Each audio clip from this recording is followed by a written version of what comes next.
that it's valuable, and it's a book written by God for our good, so we know it's profitable. And yet the reality is that we don't often benefit from it, and so we either avoid it or we do weird things when we read it that we wouldn't do with any other book. And sometimes we almost feel like that's our only option because we know we're supposed to get something out of it. And we try to read it, and it seems so hard, and we're not sure if we can understand it, which is a shame, and doesn't have to be the way it is, because we have the Holy Spirit dwelling within us, and because we can learn hard things. And actually, sometimes hard things can become easier for us. We can get better at doing hard things. But usually that process begins with going back to the basics and mastering those. And when those basics are mastered, that helps us do things that are more difficult. And so we've been going back to some of the basics here at the beginning as we have been looking at the Old Testament the past couple weeks and talking about some really sort of fundamental questions like, what is this book? And we said that it is the Word of God, which means that it is inspired by God. It is God-breathed, but at the same time, it's written by humans. So the Bible is a miracle. Understanding it's written by God gives us motivation to read it because we know that it is telling us the truth, and because we know that it's important since God wrote it. And knowing that it's written by humans assures us we can understand it, but we're going to have to use the means that we use when we're listening to humans, whenever someone's communicating to us. So this is a unique book, but it is a book. It's the Word of God. But the Old Testament in particular comes under a lot of pressure, the Bible in general, but the Old Testament in particular, because it says a lot of things that are difficult and different for us. And so why should we trust that this book is the Word of God? That was our second question. And we went back to Jesus. When we disagree with the Old Testament, it's usually because there's some authority that we're listening to out there that says it's wrong. And that's just how we work as humans. We take a lot of things on other people's authority. And so why do we trust the Old Testament? Well, one of the big reasons we trust the Old Testament is because we look to Jesus, and he trusted the Old Testament. And it makes sense to trust Jesus' authority because he rose from the dead. So we're going to study the Old Testament, and studying the Old Testament well begins with understanding what the Old Testament is, specifically what God is doing in the Old Testament. Because obviously, when you don't understand what something is for, it's hard to use it. Understanding how to use almost anything begins with understanding what it is and what its purpose is. And so if you look to the Old Testament as a magic book, it's not going to work. If you look at it as being a book, first of all, about self-help, it's really not going to work because that's not its purpose. And you'll get frustrated as you study the Old Testament because you're using it poorly. But if you understand what the Old Testament is doing, then you're going to benefit from it. And what the Old Testament is doing is telling a story. A real story, the most important story, the story of all stories, the story that answers the most important questions in life. And then we asked, okay, if the Old Testament is telling a story, where do we find that story? And how is it organized? I'm reading a story. That's what I'm doing when I look at the Old Testament. Where do I find it? How's it organized? That was question number 4. And we just opened up our Bibles and we kind of looked at the table of contents and saw that there are 39 books in the Old Testament, our English Old Testament. So this is kind of a challenge in that it's one book, but it is made up of a bunch of different books. And we talked about how we know those are the 39 books in our Old Testament. And then we talked about 2 different ways of organizing them, because that's important. How do you organize these books? And the first is the way of organizing that we find in our English Bibles, which is law, history, poetry, and prophets. And there's I guess a certain sense in which that is helpful, but it's also kind of not helpful because almost every one of those categories is wrong. Like the first 5 books aren't really law. Law, it's instruction. It contains some laws, but it's more teaching. history. It's true that Joshua through Kings is history, but it's not history maybe how we think of it exactly. It is prophets preaching history. Poetry, some of that is poetry, but certainly not all of that is poetry. And then prophets is probably the closest, but there are writing prophets and there also were preaching prophets. And in our Bibles, of course, we have the writing prophets. But then we saw there's another way of organizing it, not just the English the way we do it in our English Bibles, and that's the way it was organized in the Hebrew Bible, and that was summarized with by calling it the Tanakh. You'll hear the Old Testament, the Hebrew Bible, the Old Testament described as the Tanakh. And this is the way Jesus talked about it. The law, the prophets, and the Psalms is how Jesus organized his Old Testament.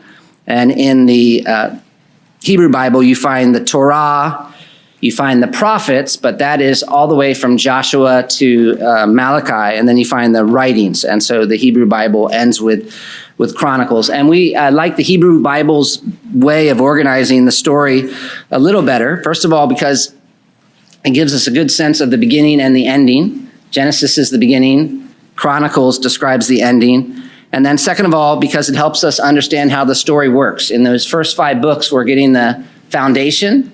Really, Genesis through Deuteronomy, you get almost the whole Old Testament. If you understand Genesis through Deuteronomy, you get the whole story.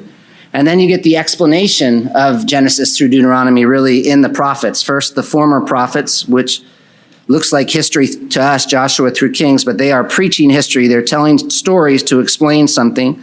And then the writing prophets, and mostly they're explaining why what happened to Israel, and what was coming next. And then you get the difference that story makes in the writings and how to live in light of that story. And so that's kind of just a general introduction to the Old Testament and its story. But today I want to look more specifically at the story itself and ask, what is the Old Testament story about?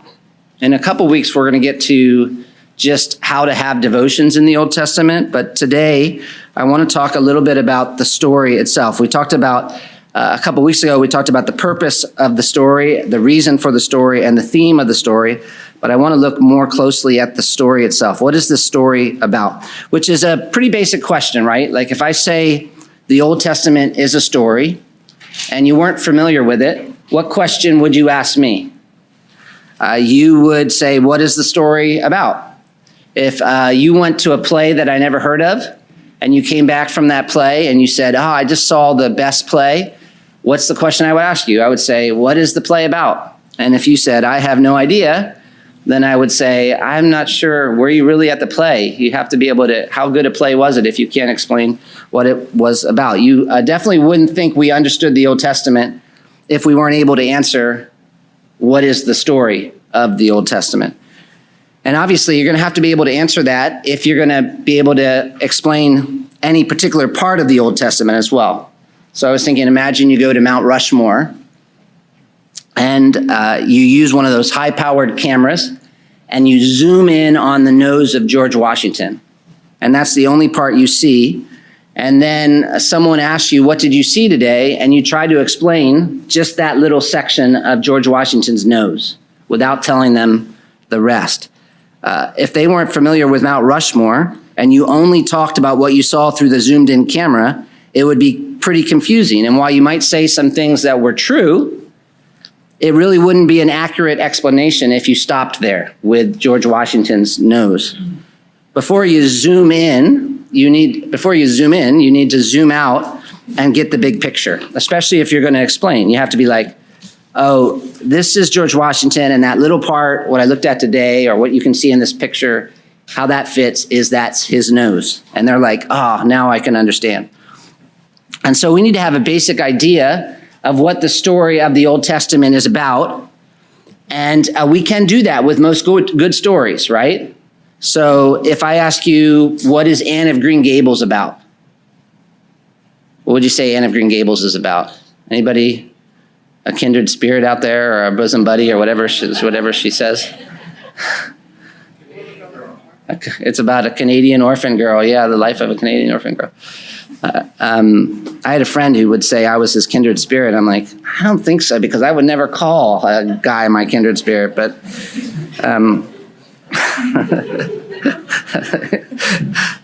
Sorry, I love you, but that's different. Or even movies. If I ask you what's Black Panther about, I bet Calvin could explain it very quickly. And when you talk about most stories and what they're about, it usually follows a sequence, like a logical sequence. You would start at the beginning, and then you would explain the middle, and then you would talk about the ending. So that's how we organize stories in our mind and how we understand them. I don't know if you ever had a child who told stories, but they kind of told them randomly. And so they would come home from school, and maybe you ask them what happened, and they're just saying a bunch of different statements in a very disconnected way. And so what do you have to do to understand what they're talking about? You have to help them explain things. Okay, let's go back. Oh, that's what happened first. Oh, that's what happened next. And if you don't get that sequence, you don't really get the story. I actually heard about a television series that was trying to mess with that way of telling stories. I didn't watch it, but I read about it on Wikipedia. And so they put out 7 episodes, and they said you can watch them in any order that you want. But you know what most people would do when they watched it? They would try to figure out what is the right order, and on their own. And as they watched, they were trying to put it together. And actually, according to reviews that I saw, at least, the best way for understanding that story was the most common way, which was just the beginning, the middle, and the end. Because that's how stories basically work. And so to understand what the Old Testament story is about, we need to think a little bit about how it flows. In other words, what's the beginning, what's the middle, and what's the ending? And we can do that by dividing the story the Old Testament tells into 6 main parts. And so we're going to take a little time to think about each of those parts and how it helps us understand what we're reading. And I think this will help you as you read the Old Testament, because really when you're looking at little stories, you're looking at the nose of George Washington, it helps to know it's the nose of George Washington. And so knowing the story will help you think about those little stories. Where are you in this story? How does it fit? How does it connect? And it takes a little bit of work to do this, obviously, because there's a lot of history in the Old Testament. It covers thousands of years. But if you can remember these 6 main parts, then you can tell the Old Testament story well. And first, we'll begin where you would expect us to begin, and that is creation. The Bible opens, Genesis chapter 1:1, one of the most famous verses in the entire Bible, because it's the first one. Most Bible reading plans, at least you can get past this, Genesis 1:1. In the beginning, God created the heavens and the earth. And that is really a basic verse to most of us. We're very familiar with it. And yet, it's actually pretty radical if you look at it a little more closely. And someone once said that if you want to understand actually what makes the Christian story different, what makes the Old Testament story really different than every other story out there, all you need to do is look at this one verse.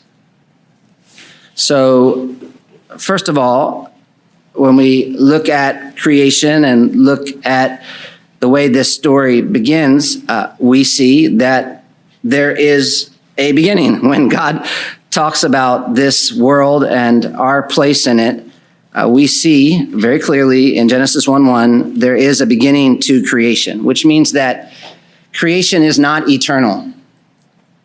And that should be kind of obvious, but it actually has not been obvious to most cultures for thousands of years. In the ancient world, they thought of the cosmos as basically eternal. And so they viewed the universe as existing in this chaotic state forever. And somehow the gods came into being after the cosmos. And then the gods put the cosmos into order. And when they talk about creation in Moses' day, in the culture surrounding him, they thought of it primarily as gods acting almost like administrators, cosmic administrators, putting the eternal cosmos into a state in which we could inhabit. But clearly, the Bible story is different because there is a definitive beginning. In the beginning, God created. So there's a beginning to the heavens and the earth, but there is not a beginning to God. God has no beginning. Psalm 90, verse 2 says this. Before the mountains were brought forth, or ever you had formed the earth and the world, from everlasting to everlasting, you are God. And so sometimes people will ask if God created the universe, who created God?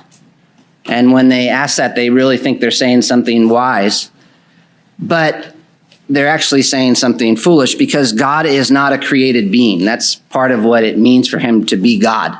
So that's kind of like asking, what sound does silence make? Silence is defined by not making a sound. And God is really, by definition, uncreated. He's always existed. And so the question we might ask is, what was happening before the beginning of creation? And obviously, that's a tough question, and we're limited because we weren't there. I definitely wasn't there. I don't think any of you know. I know you weren't there. And so all we can do is look at what the Bible reveals about what it was like before the beginning. And probably the most basic thing we can say is that before the beginning, all there was God. There's God, and then there's creation. And there's a time when God created creation. And actually, one of the things God created was time, or at least the idea of time. And this is one of the hardest things for us to understand, but as someone has written, one of the loftiest and admittedly most puzzling doctrines for us as temporal creatures is the timeless and eternal nature of God. We often assume that the eternality of God refers to God's immortality, but this fringes on oversimplicity. Stephen Charnock defined eternity as a permanent and immutable state, a perfect possession of life without any variation. It comprehends in itself all years, all ages, all periods of ages. It never begins. It endures after every duration of time and never ceases. It does as much outright runtime as it went before the beginning of it. Time supposes something before it, but there can be nothing before eternity, which is... Jonathan Edwards explains, the eternity of God's existence is nothing else but his immediate, perfect, and invariable possession of the whole of his unlimited life together and at once. In other words, in respect to time, there's no change in God whatsoever, no growth, no diminishment, not a trace of alteration. He remains untouched by the winds of time. He's without beginning or end, and he has no temporal succession. That is, he doesn't move through time as we do. The eternality of God is simply the infinitude of God applied to time. By his eternal essence, God is the only being completely unaffected by the passage of time. He gains and loses nothing through the span of history, which is maybe why the Bible describes God as seeing time differently than we do. In Psalm 90, verse 4, it says, 1,000 years in God's sight are like yesterday when it's past, or a watch in the night. And 2 Peter 3:8, you know this verse, but it says 1,000 years in God's sight are like one day, and one day like 1,000 years, which kind of blows our minds. And it should blow our minds because we're created. We're not the creator. And the creator is someone who is fundamentally different than us. And yet to understand creation and why he created, we have to understand a little bit about this creator because there are some things about God that are different than how people normally think about God. And one of the things that is different about this eternal God is that he is self-existent. He has absolutely no needs. So if you look at the ancient Near Eastern world, and just that means just the world in which the ancient Israelites lived, the people around them believed there were many gods, and that the gods were contained within the universe. And so they didn't really talk about where did the gods come from. But they did believe they had some sort of origin and that they created humans eventually to do the work that they didn't want to do anymore. Like, for example, the gods needed food and drink to survive. And so the gods created humans to get food and drink for them, which is why all these pagan religions had all these sacrifices and rituals, because they were literally trying to feed the gods. The Bible's story, though, is different. First of all, God doesn't have an origin. Like we said, he's the eternal God. He's self-existent. And this is one of the things he reveals about himself when Moses asks, what is your name? Exodus chapter 3, verse 14. What does God say? This is going to be fun when we finally get to Exodus and look at this text. But God says, I am who I am. And there's a lot to that, actually. But one way theologians have explained that for many years is that it means God is self-existent. He is the one who causes himself. He is the cause. No one causes himself. There is a uniqueness about God. He's the only uncaused cause. I guess that's how you put it. And that's certainly what Exodus 3:14 is saying. I am who I am. You ask who I am? My only answer can be, I'm God. I am equals I am. That's who I am. I can only define myself by myself because I'm different. There's no one like me. I'm in a category by myself. And one of the things that makes God so different is that he doesn't need anyone else to exist. And his not needing anyone or anything is part of what makes him so unique. Listen to the way Paul puts it in Acts 17, 24 and 25. We're just trying to get our bearings so we can understand the story of the Old Testament. And really understand the story of the world, because the Old Testament tells the story of reality. But Acts 17, 24 and 25, Paul is looking at these idols. You know the story. And he says, you guys are getting this wrong. The God who made the world and everything in it, being Lord of heaven and earth, does not live in temples made by man, nor is he served by human hands, as though he needed anything. Since he himself gives to all mankind life and breath, and everything. And I don't know what stands out to you when you hear that, but one thing that stands out to me for sure is that God does not need anything. And that makes our relationship to him different. We don't bring to God anything that he's lacking. And even in the Old Testament, you see that he had to explain that repeatedly to Israel because he didn't want them to get the wrong idea about the sacrificial system. Listen, for example, to Psalm 50. Psalm 50, God says, not for your sacrifices do I rebuke you. Your burnt offerings are continually before me. I will not accept a bull from your house or goats from your folds. For every beast of the field is mine. Psalm 50, verse 10. The cattle on 1,000 hills. I know all the birds of the hills, and all that moves on the field is mine. If I were hungry, I would not tell you. For the world and its fullness are mine. Do I eat the flesh of bulls or drink the blood of goats? And the answer is obviously no. And it's really important as we approach this story that we're about to read in the Old Testament to understand that God is not just a greater version of us. That's how the gods of the ancient world were. They were just kind of like superhumans. And, Greek myths and all of that, that's kind of what they're like. But God is not just a greater version of us. He is in a category all by himself. He has no needs. In fact, it's almost the opposite. He's constantly giving, and he's never coming to the end of his resources. In other words, he's not only not needing to take from us, he's constantly giving to us. And for example, he's the source of life.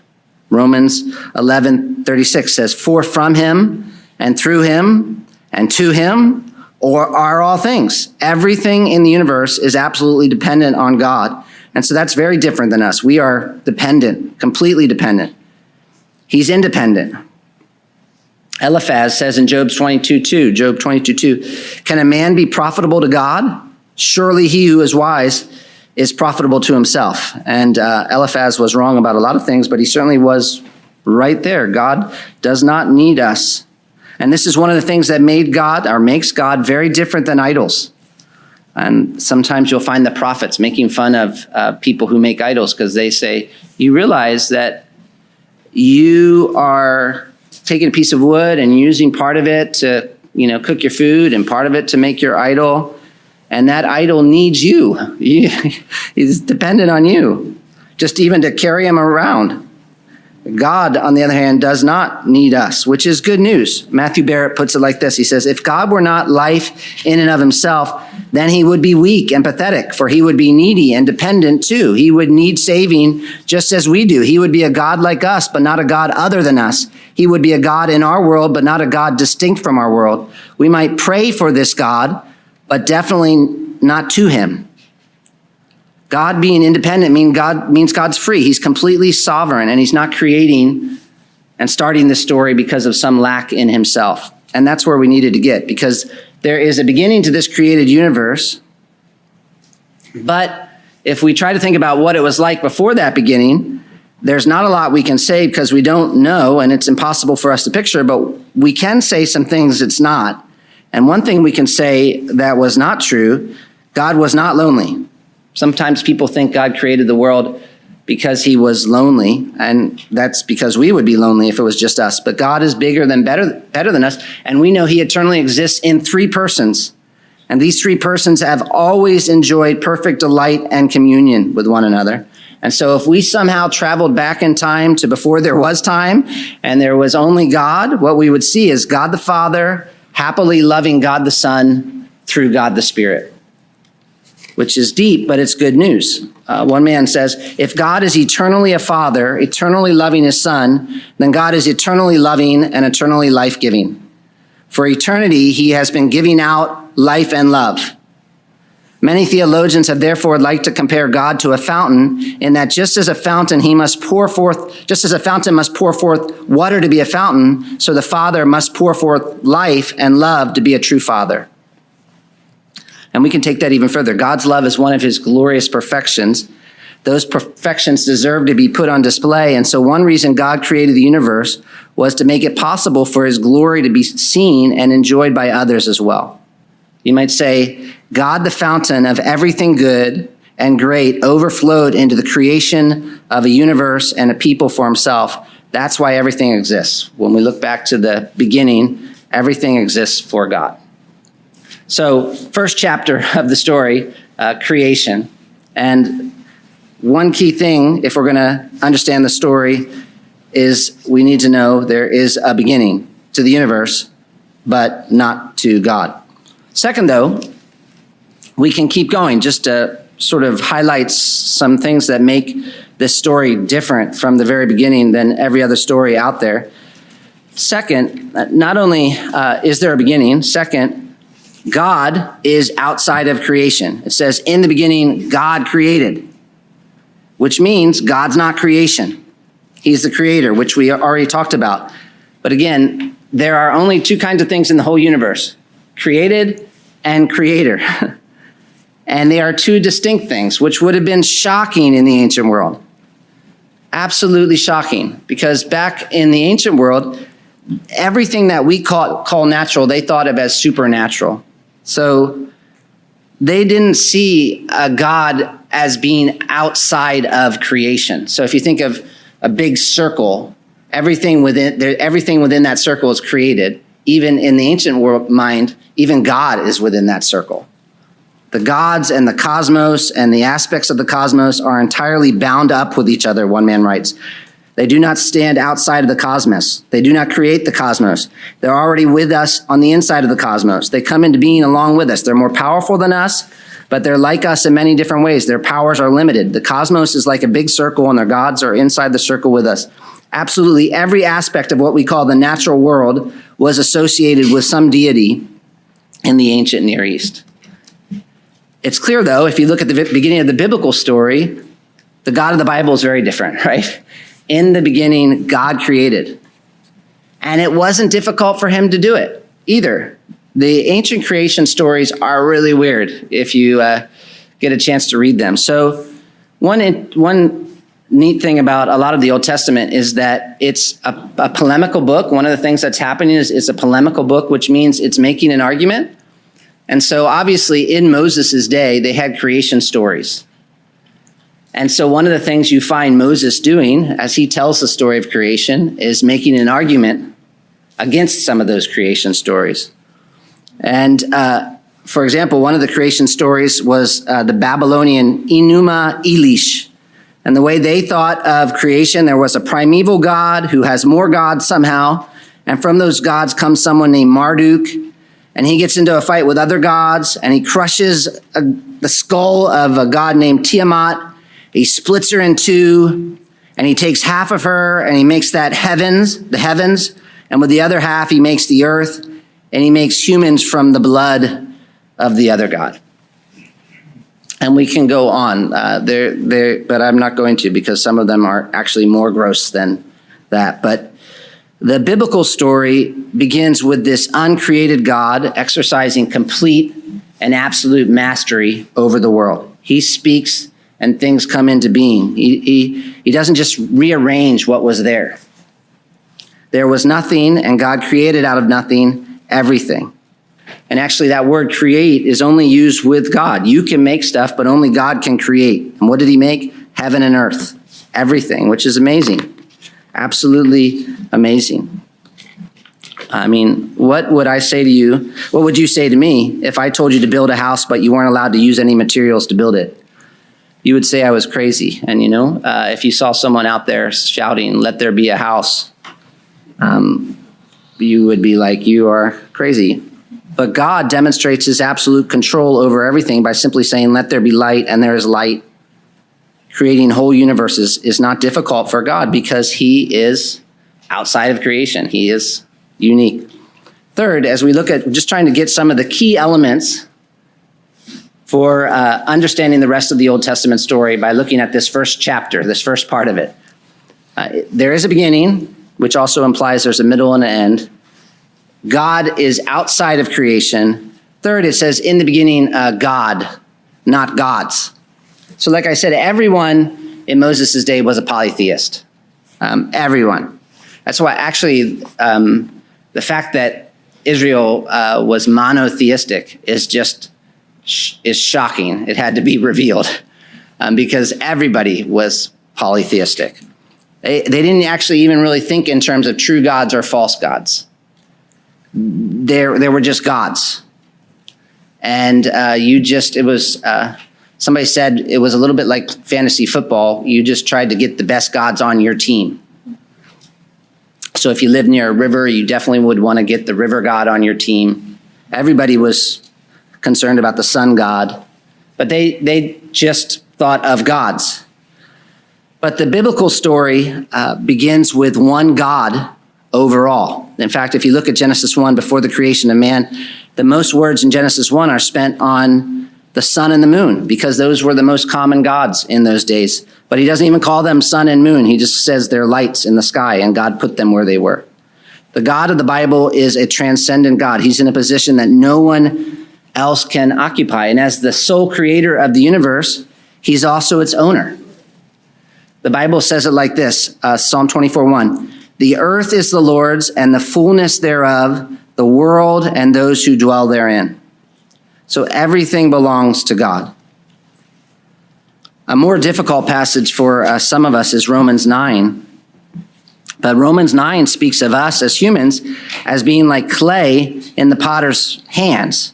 And to someone who's arguing with God, Paul says, Romans 9, you might want to write this verse down. He says, Romans 9, verse 21, he says, has the potter no right over the clay to make out of the same lump one vessel for honorable use and another for dishonorable use? Which is intense. But if you look at the biblical story, 1, there's a beginning. 2, the God who began everything stands outside of creation. And 3, in the beginning, God, not gods. He created everything. He owns everything. And really, he's the point of everything. I think I've said this before, but in the universe, there are instruments and there are ends. So an end is a purpose. And an instrument is something you use to accomplish a purpose. So like a letter is an end and a pencil is an instrument. But ultimately, there's only one end. And everything else is instruments. And the end is the glory of God. And everything else is an instrument that God uses for his own glory. That's heavy for us who want to be the end. But it is hard to understand the story we're going to read in the Old Testament if we don't recognize that. Fourth, just as we look at the beginning, this God who created all things is personal. So we look at the way the story starts. We try to understand some of the things that are going to be different about this story than stories that we're used to. And one of the things that we see as we look at the creation of the universe is that, at the first part of the story, is that God is not a force. He's thinking, he's acting, he's speaking. You can have a relationship with him. In fact, if you move past the first verse and you look at Genesis 1 and 2, that's a really big part of why God created everything the way he created it. And what you see, besides God's ownership and God's mastery in Genesis 1 over creation, is that he is an artist, and he is taking everything that it says that the world was without form and void, which means that it didn't have order and it was empty. It wasn't a place that you could inhabit. And like an artist, he sets about giving it order and filling it as he's crafting it into exactly what he wants it to be, which is good, which is perfect, which is beautiful, which is how we would dream the world should be. And as we read this chapter, over and over it says, God said, and it was so, and God saw that it was good. You remember? That was day 1, that was day 2, that was day 3, that was day 4, that was day 5. We see the power of God on display. He speaks, the universe obeys, and yet as we see this king work, we're seeing he's making this incredibly beautiful place. And the question we're asking is why? What is God making this beautiful world for? And we begin to get an answer to that on the 6th day.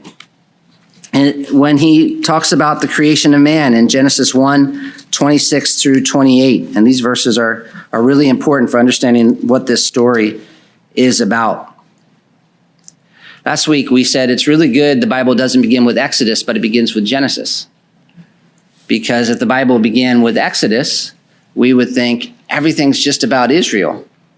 But we go back and we see at the beginning of Genesis, oh no, Israel actually exists for a purpose. And that the beginning we see God creating not a Jewish man, but creating Adam, a human, and creating him for a specific purpose. Then God said, let us make man in our image after our likeness, and let them have dominion over the fish of the sea and over the birds of the heaven and over the livestock and over all the earth and over every creeping thing that creeps on the earth. So God created man in his own image. In the image of God, he created him. Male and female, he created them. And God blessed them. And God said to them, be fruitful and multiply and fill the earth and subdue it and have dominion over the fish of the sea and over the birds of the heaven and over every living thing that moves on the earth. And when God gets to the creation of man here, it's like he slows down and actually even begins talking in poetry, because man is to play an important role in God's universe. And what role exactly is he to play? Well, we see here that he's made in God's image. And what does it mean for man to be made in God's image? One thing it means is that he is to rule as God's representative. So the language that Moses is using in this passage is kingly language, and we get that in the word dominion. Let man rule, God says. But that kingly language is also embedded in the idea of being made in the image of God, because what does it mean to be made in the image of God? As someone has said, image carries the idea of representation. So the word image literally means statue. And a statue represents someone. And so we were made in such a way that we represent God. And we were put on the planet to represent God. That's who we are and what we're supposed to do. It's actually the same word, image, that's used in the rest of the Old Testament for idol. When someone saw an image or an idol in the Old Testament, that idol pointed the person back to the supposed God it represented. And that's part of why we were put on the planet. We were created in God's image, designed in such a way to serve as representatives of the one true King, pointing all of nature and all of the universe back to him. And to do that, we do that specifically as we rule over this world on his behalf, like he did, I suppose, originally. Remember how the earth was without form and void, and God set about bringing order and making it beautiful? And now God's tasked man with that responsibility, which is huge. And actually, part of why you're doctors and part of why you're accountants and it's part of what humans were made to do. When you do those things, you're being a human. You're imaging God. God could have chosen to create a world and then rule over that world himself directly, but he didn't. He chose instead to rule over this world through humans. It's almost like the king placed us here as his governors. He wants to rule this planet through a chosen human representative. And that becomes even more clear in verse 28 where it says, and God blessed them, which is going to be a big word for Genesis 1 and the whole biblical story, God's desire to bless and man's sort of refusal to submit. But we look at the beginning of the story and we see God's plan was blessing, blessing, blessing. And how did God bless them? Well, two ways at the beginning of the story.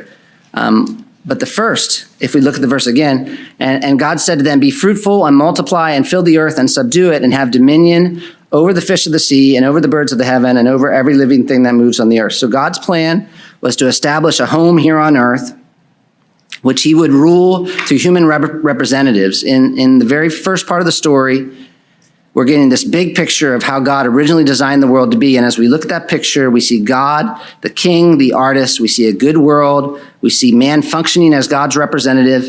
And you know what else we see? We see rest. God made a perfect world. God set man apart. And God declared the world very good. Genesis 1:31. And God saw everything that he made, and behold, it was very good. And there was evening and there was morning the sixth day. And then God rests. And I guess technically that's the beginning of chapter 2. But I'm not sure exactly how they could mess up the chapters at the very start like the way they did, but they kind of did.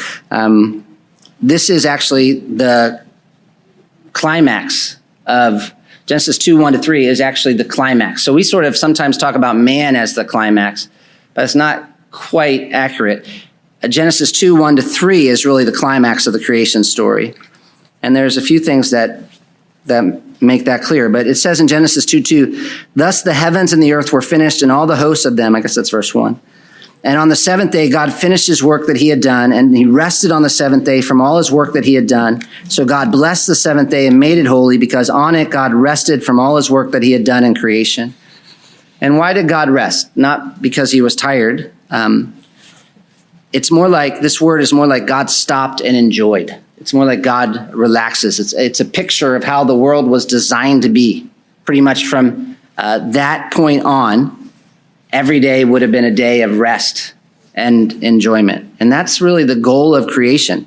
Man and God in relationship, enjoying this world that he made together. Someone has said, humanity's dwelling in the divine presence is the purpose of creation. And that's why there's this emphasis on the Sabbath. This is another quote. Last in creation, first in intention. The Sabbath is the end of creation, of the creation of heaven and earth. And you see that in some beautiful ways. I get these from someone named Michael Morales, but he observes, the creation account begins with a 7-word sentence in Hebrew. Then the account is told in 7 paragraphs. The seventh day is given a 3-fold emphasis. The seventh day is the only day that's not paired with another day. It's set apart from the other days by a summary statement in Genesis 2:1. The seventh day is the first day to be blessed. It's the first object to be set apart as holy to God. And so this is really huge. You look at the beginning of the story and you think about why we were created. You could say we were created to rule as God's representative. But beyond that, you could also say we were created to Sabbath with God, to live with God, and to enjoy God.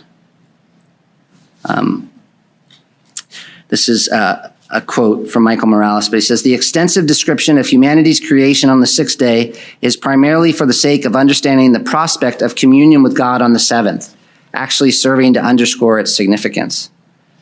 So that's the beginning of the story, chapter 1. And then chapter 2, it's like he zooms in and we get a different angle on the creation account, and we see God creating man and planting a garden and taking man and placing him in the garden, which we call the Garden of Eden. And Eden means delight, the Garden of Delight. And the Garden of Eden is kind of like the Holy of Holies in the tabernacle. So even if you think about the world as it originally existed, there's like the world, there is Eden, and then there's a garden in Eden. So it's sort of like the tabernacle. And the Garden of Eden is like the Holy of Holies in the tabernacle, where man was meeting with and enjoying God. And later on in the Bible, it's described as a mountain. In Ezekiel 28, the holy mountain of God, which is kind of neat when you think about Mount Sinai as well. But it's a very special place. It's a little like a temple, or you could say later temples were like Eden, a place where man could serve God, the Garden of Eden, and enjoy God and enjoy the presence of God. And we see in Genesis 3, it talking about God walking in the garden, which was a way of describing God being somewhere in a special way. We know God's everywhere, but he doesn't reveal himself everywhere in the same way. There are certain places where he's near to his people in a special way, which is how he was present in the Garden of Eden. And that's exciting because the Garden of Eden is a small picture of what God intended the whole world to become. It's like a prototype of the world planned by God, a blueprint. Adam and Eve were placed in the garden to extend the borders of the garden. You remember they were to multiply and fill the earth and have dominion over it until the whole world became a Garden of Eden, basically. But first, it's like God puts man in the garden and he gives him a trial run to practice serving as his representative. And we see God delegates kingly responsibilities to Adam as he brings the animals to him, and Adam must name them, and naming something in the Old Testament was an authoritative kind of act. It's what kings did. And yet, along with this responsibility, God also gave Adam a test. Genesis 2:16 and 17. The Lord commanded the man, saying, "You may surely eat of every tree of the garden, but of the tree of the knowledge of good and evil you shall not eat, for in the day that you eat of it, you shall surely die." And as a king, Adam was going to have to make decisions, and that's part of what would be required to bring things into submission. This is good, this is not good, this is what we should do. And God wanted Adam and Eve to trust him and submit to him and to what he said was good, because God knows good. You remember the first chapter, and it was good, it was good, it was good. And so God gave them a test designed to see whether they would rule under God's authority, trusting God, obeying God, or would they try to take the authority of deciding what is good and evil for themselves. So you can almost think of the tree of knowledge of good and evil and the tree of life as like the Torah, actually, for Israel. They were to obey the law and allow God to define good and evil and submit to that so they could experience life. And that's part of why, in the Ark of the Covenant, the law was placed like the tree of the knowledge of good and evil. And this is the first two chapters of the Bible. If we're wondering what the Old Testament story is about, we need to start at the beginning, creation. There is a beginning. God is outside of creation. He alone is God, and he designed the world and gave man a unique purpose and the opportunity of enjoying a unique relationship with him. But of course, that's not the way the world is right now, which is the second part of the story, the fall. We get a picture of God's plan in Genesis 1 and 2, but Genesis 3 begins to explain the problem, which is huge. Right at the beginning, only 2 chapters in, man and woman rebel and essentially declare, God, we won't submit to your authority. We won't trust that you know what is good. And so instead of listening to God's counsel, they choose to go out on their own and allow an evil being we call Satan to define good and evil for them. So God told them to rule over the animals, but what does Adam allow to happen? An animal to rule over him. And you know the story. In Genesis 3:1, Moses says, "Now the serpent was more crafty than any other beast of the field that God had made." And so that's a snake. Why would Satan come in the form of an animal, like a serpent? Why not just show up as an angel of light? I think it's because God's plan was to rule over the animals and the rest of the world through humans. But what does this animal do? He rejects that plan and he gives commands to man. In other words, he seeks to rule over man. So this isn't just a temptation. This is an attack on God's whole plan. And as God's king in the garden, what should Adam have done? He should have crushed the snake under his foot. Kings protect the kingdom. And yet he doesn't. And instead, the man and woman listen to the animal the man himself named. And as a result, they're both cast out of God's presence, and instead of experiencing God's blessing, sent into exile, you might say, where they experience God's curse. And a cherubim is put at the edge of the garden to do what Adam was supposed to do, to guard it. And at first, it looks like that whole kingdom plan we're seeing got turned upside down. Man was created to enjoy a perfect relationship with the world. It was good, it was good, it was good, but now the ground is cursed. We were created to rule over animals, and now animals have become afraid of man, and that relationship is broken. We were created to experience a perfect relationship with one another, and yet now we're constantly at one another's throats. I mean, it doesn't take us long to even, put us in a family and we can find brother murdering brother, right? And though we were created with access to the tree of life, God cut us off from that tree of life, thankfully, because who would want to live in this sin-cursed world the way we are right now forever? Even our bodies are broken by the fall. And worst of all, we were created to have a perfect relationship with God. Now we're born sinners, all of us. And instead of living with God in his presence, we're sent into exile. Adam and Eve sin, they experience God's grace and a judgment and grace and are driven eastward out of his presence. It actually, in Genesis 3:23 and 24, it repeats it twice. God drove them out. He drove them out. And so you can almost picture Genesis 3 ending with Adam looking back into the Garden of Eden and wondering, how do we get back in there? And that's kind of the question the whole rest of the Bible is wanting to answer. Can man get back in the garden? Can man get back in the garden? And you look at the first 11 chapters of Genesis, and it doesn't look good, because actually what happens is man gets further and further away from the garden. So if you think of Adam and Eve in Eden looking into the garden, Cain, the next story, there's another fall. And Cain falls, and he is judged and sent further away. Then thousands of years go by, and man gets so bad that God judges the whole world. The knowledge of Yahweh is basically lost at that point. He begins again with the best man on the planet, and yet it doesn't take very long until we're in Genesis 11, and man's gone all the way from Eden to Babylon, which is kind of actually the story of Israel. They went from the promised land to Babylon at the end, and sin is getting worse and worse, and man is getting further and further away from God. And so we might ask at the end of Genesis 11, can God fix this? Can man get back into the garden?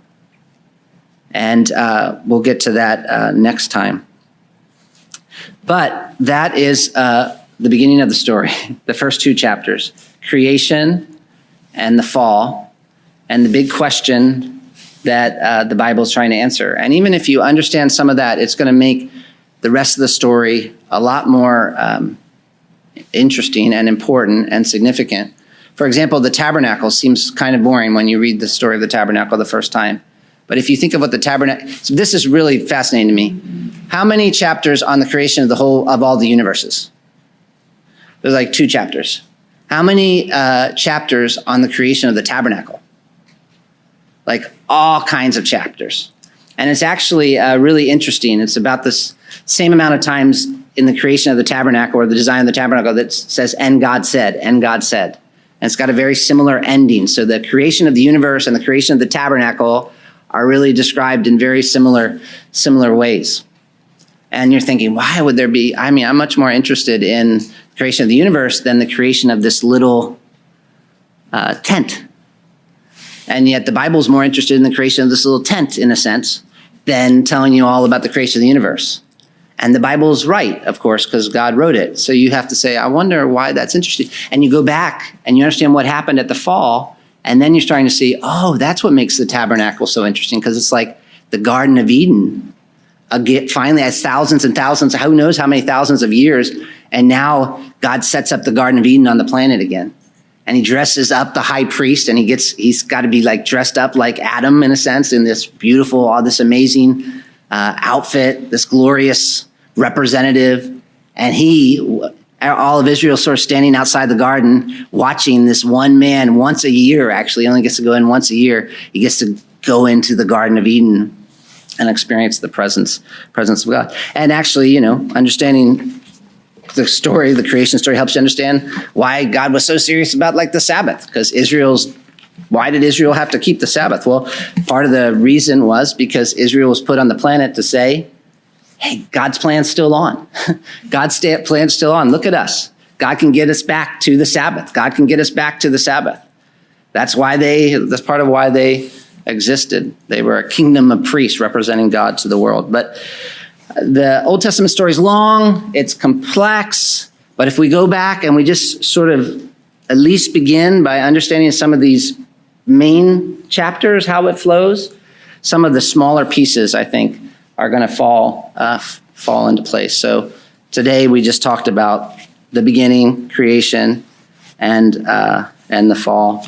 And next time we'll keep working our way through the story, and then we'll get to talking about some big words that will help us understand the Old Testament story, and then we'll just do some help.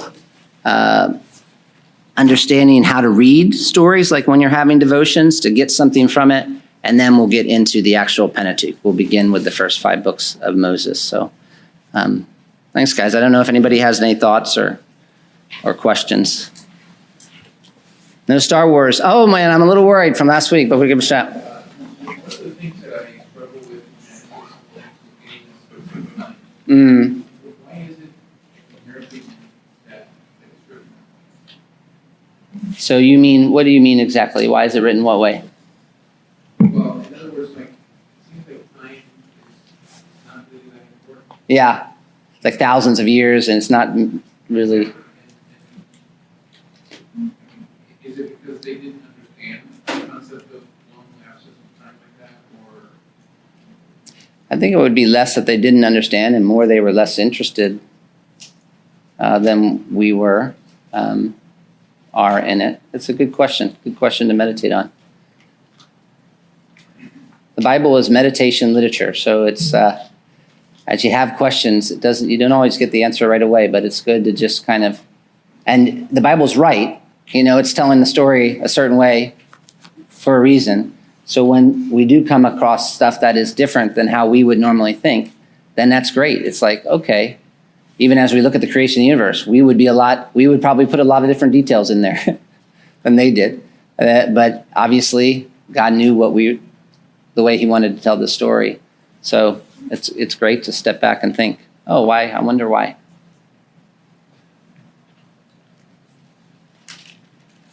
Even the way they wrote genealogies is different. When they wrote a genealogy, they were interested in different things than we are when we write genealogies. And so all these genealogies in Genesis seem kind of boring to us, and they're even written different than how we would write a genealogy, but they're there because God's interested in this and demonstrating that his promise about the seed is continuing on.